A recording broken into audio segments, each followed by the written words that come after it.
Guys, alam nyo ba na kapag gumawa kayo ng pang-in-stream ads video o long form video, ay pwede na kayong makagawa ng pang-reels video na connected doon sa long form video nyo.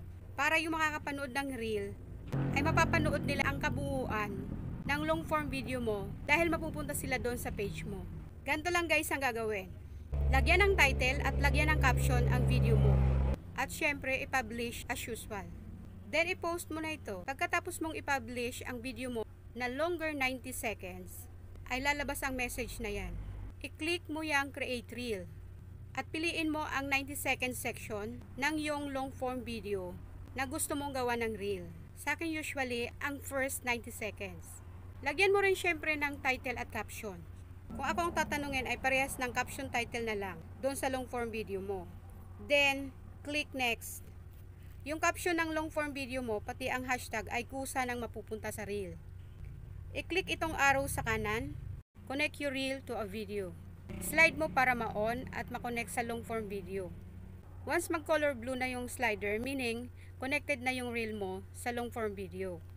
Then click itong arrow back sa taas. I-click yung share reel. Pag tama yung pagkakagawa mo, makikita mo tong watch full video sa parteng ibaba, yung publish reel.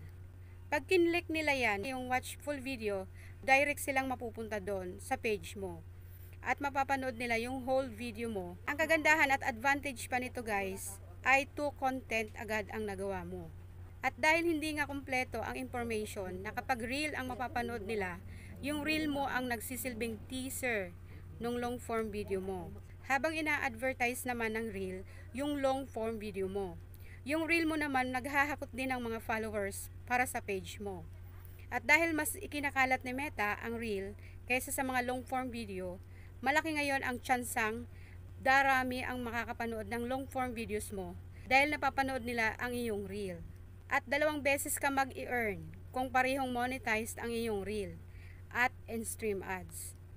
Kaya ganito ang gawin mo sa susunod na mag-upload ka ng long form video mo na siyang ginagamit sa in-stream ads. Mas doble-doble ang benefits pag ganito ang ginawa mo. Follow for more tips.